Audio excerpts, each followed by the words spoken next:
ஹல்லேலூயா hallelujah ஹல்லேலூயா. இயேசுவே ஸ்தோத்திரம், இயேசுவே ஸ்தோத்திரம், கர்த்தாவே ஸ்தோத்திரம், கர்த்தாவே ஸ்தோத்திரம், சர்வ வல்லவரே ஸ்தோத்திரம், சர்வ வல்லவரே ஸ்தோத்திரம். ஆளுகை செய்யும் ஆவியானவரே, பலியாய் தந்தேன் பரிசுத்தமானவரே. ஆளுகை செய்யும் ஆவியானவரே, பலியாய் தந்தேன் பரிசுத்தமானவரே. ஆவியானவரே, என் ஆற்றலானவரே, ஆவியானவரே, என் ஆற்றலானவரே. ஆளுகை செய்யும் ஆவியானவரே, பலியாய் தந்தேன் பரிசுத்தமானவரே. பின்னுக்கு மண்ணுக்கும் அதிபதியான இயேசு கிறிஸ்துவே, தகப்பனே, உம் பாதத்தில் நிற்கிற இந்த அடிமையை மறைத்து உம்மை வெளிப்படுத்த வேண்டுமா ஜெபிக்கிறேன் கர்த்தாவே. இயேசுவின் நாமத்தினால ஜெபம் கேளும் நல்ல பிதாவே. ஆமென். ஆமென். ஆமென். ஆமென். ஆமென். ஹல்லேலூயா ஹல்லேலூயா. Hallelujah hallelujah. ஹல்லேலூயா. ஹல்லேலூயா. கிறிஸ்துவுக்குள் மிகவும் பிரியமானவர்களே, இன்றைய இறை செய்தியாக சாபங்களை உடைப்பவர் இயேசு. ஆமென். ஆமென். இந்த நாட்களிலே என்னிடம் அநேகர் கேட்பது, சாபம் எங்கிருந்து வருகிறது, சாபம் ஏன் எங்களை தாக்குகிறது, சாபக்கட்டுகளிலிருந்து விடுதலை அடைவது எப்படி என்று ஏராளமான கேள்விகளை என்னிடம் பலர் கேட்கின்றார்கள். இந்த இறைச்செய்தியானது உங்களுடைய எல்லா கேள்விகளுக்கும் தகுந்த விடையை கொடுக்கும் என்று நான் விசுவசிக்கிறேன். Amen. Amen. Praise the Lord. Praise the Lord. லேவியராகமம் 26வது அதிகாரம் 21வது வசனத்தை படியுங்க. நீங்கள் என் சொல்லை கேட்க மனமற்று, நீங்கள் என் சொல்லை கேட்க மனமற்று எனக்கு எதிராய் செயல்பட்டால், எனக்கு எதிராக செயல்பட்டால், உங்கள் தவறுகளுக்கு தக்க உங்கள் தவறுகளுக்கு தக்க 7 மடங்கு துன்பத்தை உங்கள் மீது வர செய்வேன். 7 மடங்கு துன்பத்தை உங்கள் மீது வரச் செய்வேன். Amen. Amen. Praise the Lord. Praise the Lord. பிரியமானவர்களே, ஆண்டவருடைய சொல்லுக்கு கீழ்ப்படியாமல் நீங்கள் ஆண்டவரையே எதிர்த்து நின்றால் உங்களுக்கு வருவது சாபம். ஹல்லேலூயா. ஹல்லேலூயா. எத்தனை மடங்கு துன்பம்? 7 மடங்கு துன்பம். 7 என்பது முழுமையை குறிக்கிறது. அப்போ முழுமையான துன்பம், நிரந்தரமான துன்பம், நிரந்தரமான துன்பம் என்பதுதான் சாபம். பிரியமானவர்களே, ஒரு நாளைக்கு துன்பம் வந்தாவே உங்களால் தாங்க முடியலை, அரை நாளுக்கு துன்பம் வந்தால் தாங்க முடியலை, 5 நிமிஷம் தலை குத்த தாங்க முடியலை. நிரந்தரமாக துன்பம்னாக்கும் அதுதான் சாபம். Price the Lord. Praise the Lord. கொடிய பாவங்கள் உங்களுக்கு சாபத்தை கொண்டு வரும். குடி, விபச்சாரம், ஓரினச் சேர்க்கை, கொலை, கொள்ளை, திருடு, கற்பழிப்பு, கருச்சிதைவு, சிலை வழிபாடு, மந்திரவாதம் போன்ற கொடிய பாவங்களுக்கு நீங்கள் அடிமைப்பட்டு கிடக்கிறீர்கள் என்றால் அவை உங்களுக்கும் உங்கள் குடும்பங்களுக்கும் சாபத்தை கொண்டு வந்து சேர்க்கும். Price the Lord. Praise the Lord. பிரியமானவர்களே, சாபம் ஒரு கொடிய தீய சக்தி. முதலாவதாக சாபம் உங்கள் உடலுக்கும் உள்ளத்துக்கும் ஆன்மாவுக்கும் அழிவை கொண்டு வரும். ஹல்லேலூயா. ஹல்லேலூயா. இரண்டாவதாக சாபம் வறுமையையும் பஞ்சத்தையும் கொள்ளை நோய்களையும் இயற்கையின் சீற்றத்தையும் கொண்டு வரும். மூன்றாவதாக சாபம் அடிக்கடி ஆக்சிடென்ட்களையும் இரத்தம் சிந்துதல்களையும் மரணத்தையும் கொண்டு வரும். நான்காவதாக சாபம் ஏராளமான தடைகளை கொண்டு வரும். உறவுகளிலே தடைகளை கொண்டு வரும், குடும்ப வாழ்க்கையிலே தடைகளை கொண்டு வரும், திருமண நிகழ்வுகளிலே தடைகளை கொண்டு வரும், இன்னும் பல பல பணிகளை நீங்கள் செய்யும்போது தடைகளை கொண்டு வரும், உடல் சுகத்திலே தடைகளை கொண்டு வரும். Price the Lord. ஐந்தாவதாக சாபம் நித்திய பேரின்ப வீட்டை இழக்க செய்யும். ஆமென். ஆமென். பிரியமானவர்களே, இப்படிப்பட்ட கொடிய சாபத்துக்கு நீங்கள் அடிமைப்பட்டு போகாதபடி தடைகளை உடைப்பவராகிய இயேசு கிறிஸ்துவிடம் ஒவ்வொரு நாளும் ஜெபம் பண்ணுங்க. ஆமென். ஹல்லேலூயா. ஹல்லேலூயா. நோவா காலத்து மக்கள் ஒழுக்கக்கேடான பாவங்களுக்கு அடிமைப்பட்டு வன்முறையில் ஈடுபட்டு வந்தார்கள். அந்த மக்கள் சபிக்கப்பட்டவர்களானார்கள். பெரும்பள்ளம் வந்து எல்லோரையும் வாரிக்கொண்டு சேர்ந்தது. லோத்து காலத்தில் இருந்த மக்கள், சோதோம் கொமோராவில் வாழ்ந்த மக்கள் ஓரினச் சேர்க்கைக்கு அடிமைப்பட்டு கிடந்தார்கள். ஓரினச் சேர்க்கை ஆண்டவரால் அருவருக்கப்படும் பாவம். பிரியமானவர்களே, அந்த மக்களும் சபிக்கப்பட்டவர்களாக இருந்தார்கள். வானத்தில் இருந்த நெருப்பும் கந்தகமும் இறங்கி எல்லோரையும் சுட்டரித்தது. பிரியமானவர்களே, இன்றைக்கு ஏறக்குறைய 80 நாடுகளில் ஒருபால் திருமணத்தை சட்டமாக்கி இருக்கிறார்கள். இது ஆண்டவரால் சபிக்கப்பட்ட ஒரு பாவம். அப்படின்னாக்கும் ஏறக்குறைய 80% நாடுகள் இன்றைக்கு சபிக்கப்பட்ட நாடுகளாக இருக்கின்றன. மக்களே, ஜெபம் பண்ணுங்க. ஓரினை சேர்க்கையாளர்களுக்காக ஜெபம் பண்ணுங்க. அவர்கள் மனமாறி ஆண்டவராகிய இயேசு கிறிஸ்துவை ஆண்டவரும் இரட்சகருமாக ஏற்றுக்கொண்டு கட்டளைகளை கடைப்பிடித்து பரிசுத்தமான வாழ்க்கை வாழும்படியாக ஒவ்வொரு நாளும் ஜெபிக்க வேண்டியது உங்கள் கடமை. Praise the Lord. ஹல்லேலூயா. பிரியமானவர்களே, கொடிய பாவங்களுக்கு அடிமைப்பட்டு அதனால் சாபத்தை சம்பாதித்து கொள்ளாதீர்கள். உங்களுடைய வாரிசுகளுக்கு 2ஆம் 3ஆம் தலைமுறைகளுக்கு சாபத்தை சம்பாதித்து வைக்காதீர்கள். Hallelujah. Hallelujah. Hallelujah. Hallelujah. Praise the Lord. Praise the Lord. இணைச் சட்டம் 28வது அதிகாரம் 30, 33, 34 வசனங்களை படியுங்க. நீ ஒரு பெண்ணை மணமுடிப்பாய், வேறு ஒருவன் அவளோடு கூடி வாழ்வான். நீ ஒரு வீட்டை கட்டுவாய், ஆனால் அதில் நீ குடியிருக்க மாட்டாய். நீ திராட்சை தோட்டத்தை அமைப்பாய், ஆனால் அதன் பயனை அனுபவிக்க மாட்டாய். நீ அறியாத மக்களிடம் உன் நிலத்தின் கனிகளையும் உன் உழைப்பின் பயனையும் உண்ணும். நீயோ எந்நாளும் ஒடுக்கப்பட்டவனும் நொறுக்கப்பட்டவனுமாயிருப்பாய். உன் கண்கள் காணும் இக்காட்சிகளால் உனக்கு பைத்தியம் பிடிக்கும். Price the Lord. பிரியமானவர்களே, வசனம் என்ன சொல்லுதுன்னு பாருங்க. நீ ஒரு பெண்ணை மணமுடிப்பாய், வேறொருவன் அந்த பெண்ணோட வாழ்வான். நீ ஒரு வீட்டை கட்டுவாய், வேறொருவன் அந்த வீட்டிலே குடியிருப்பான். நீ விவசாயம் செய்வாய், அந்த கனிகளை வேறொருவன் அனுபவிப்பான். ஹல்லேலூயா. இதுக்கெல்லாம் காரணம் என்னங்க? சாபம். இதுக்கெல்லாம் காரணம் என்ன? சாபம். பிரியமானவர்களே, இப்படிப்பட்ட கொடிய சாபத்துக்கு நீங்கள் அடிமைப்பட்டு கிடக்கிறீர்களா என்று அலசி பாருங்கள். ஹல்லேலூயா. ஹல்லேலூயா. ஹல்லேலூயா.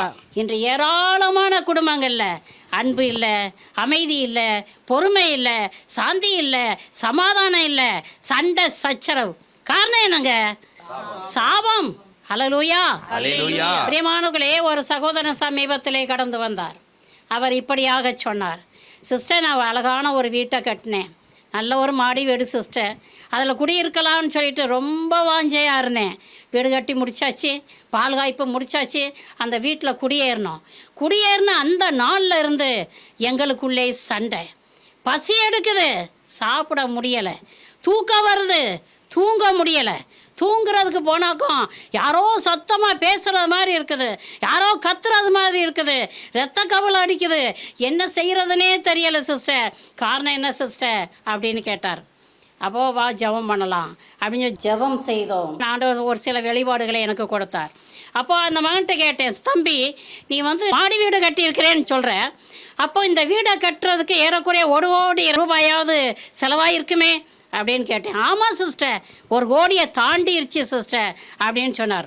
சரி, நீ என்ன தொழில் செய்கிற அப்படின்னு கேட்டதுக்கு அவர் என்ன சொன்னார் தெரியுமா? நான் மதுபானம் விற்கிற தொழில் செய்கிறேன் சிஸ்டர் அப்படின்னு சொன்னார். பிரியமானவர்களே, மதுபானம் விற்ற பணத்தினாலோ, விபச்சார விடுதி நடத்தி சம்பாதித்த பணத்தினாலோ, லஞ்சம் வாங்கி சம்பாதித்த பணத்தினாலேயோ, நீ டவுரி வாங்கி சம்பாதித்த பணத்தினாலேயோ, சினிமா தியேட்டர் வச்சு நடத்தி சம்பாதிக்கிற பணத்தினாலேயோ நீ வீட்டை கட்டினாய் என்றால் நீ சபிக்கப்பட்டவனாக இருப்பாய், உன் வீடும் சபிக்கப்பட்டதாக இருக்கும். ஆமென். ஹல்லேலூயா. பிரியமானவர்களே, ஏராள நிலம் வச்சிருக்கலாம், கஷ்டப்பட்டு உழைக்கலாம், ஆனால் அதில் வர்ற கனியை வேற ஒரு தான் சாப்பிடுவான். காரணம் சாபங்க. நீ அந்த நிலத்துக்குள்ளே இறங்குனாவே சாபம் வருது. நீ பரிசுத்தமான வாழ்க்கை வாழ்ந்துக்கொள். Price Lord. ஒரு அம்மா என்கிட்ட சொன்னாங்க, சிஸ்டர் நான் ஒரு பெரிய குடும்பத்தில் பிறந்தேன், 8 பிள்ளைங்க உள்ள குடும்பம். சாப்பிட்றதுக்கு வழி இல்லாமல் இருந்துச்சு சின்ன வயசாக இருக்கும் பொழுது. இப்போ நல்லா சம்பாதிக்கிறேன், ஒரு ஸ்கூலில் எச்சமாக இருக்கிறேன், மாதத்துக்கு 80,000 ரூபா சம்பளம் வாங்குகிறேன். ஆனால் இந்த உடம்புல இல்லாத வியாதியே கிடையாது சிஸ்டர். ஒரு பொருளும் சாப்பிட முடியாது, அந்த நிலைக்கு ஆயிட்டேன். ஏராளம் நிலம் இருக்குது, எல்லா விதமான கனிகளும் என் நிலத்தில் இருக்குது, நல்ல விளைச்சல். யாரோ தின்னுட்டு போகிறான்.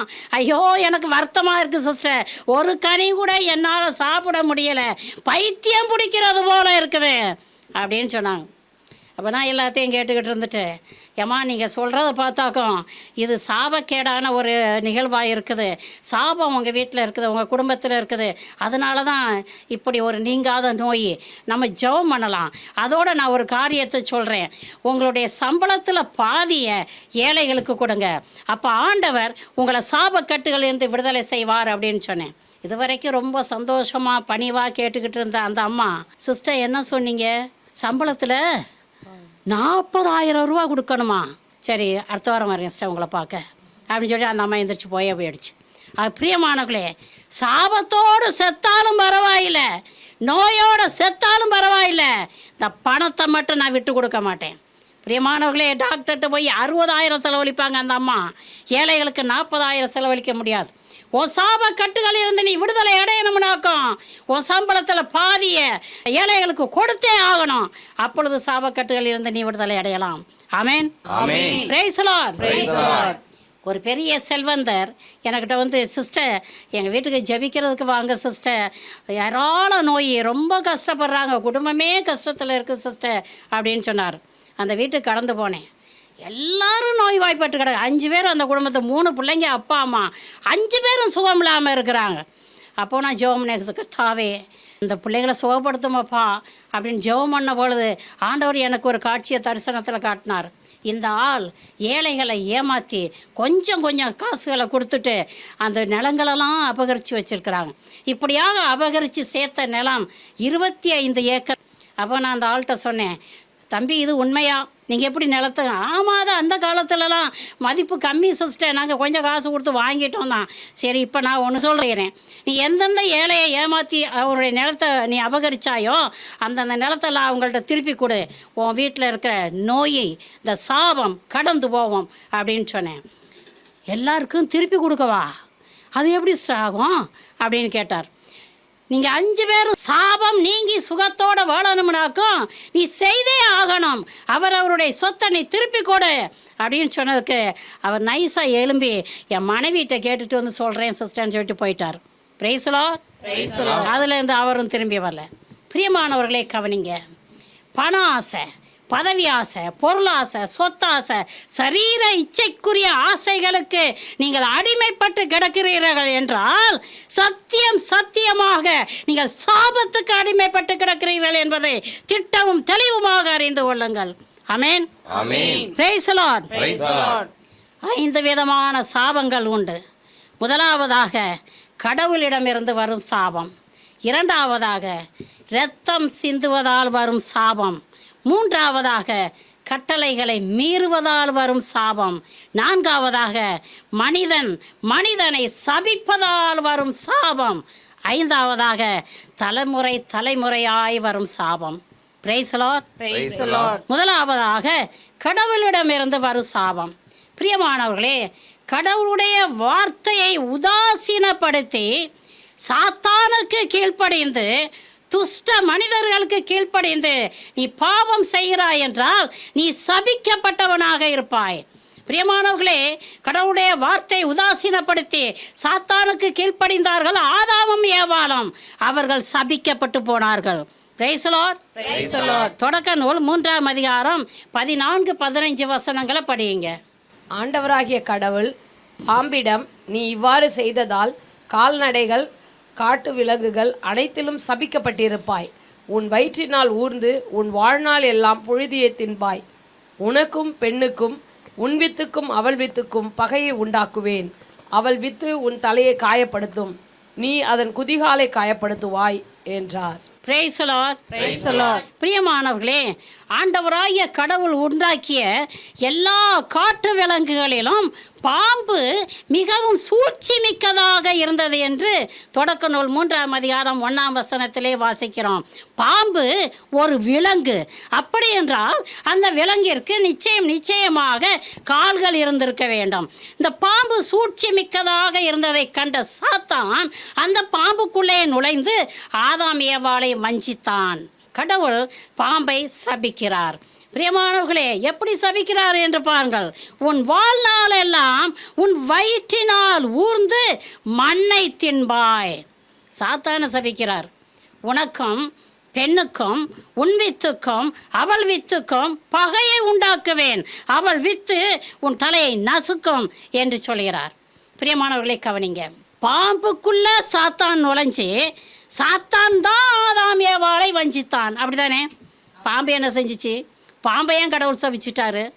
கவனிங்க, பாம்பானது சாத்தான் பாம்புக்குள்ளே நுழைவதற்கு இடம் கொடுத்தது. அல்லேலூயா. ஆக பிரியமானவர்களே, இன்றைக்கு சாத்தான் உங்களுக்குள்ளே நுழைந்து உங்களை வஞ்சிக்காதபடியும் உங்களுக்கு பக்கத்தில் இருக்கிறவங்கள வஞ்சிக்காதபடியும் நீங்கள் பார்த்துக்கொள்ளுங்கள். சாத்தான் உங்களுக்குள்ளே நுழைகிறதுக்கு நீங்கள் அனுமதி கொடுக்கக்கூடாது. Price the Lord.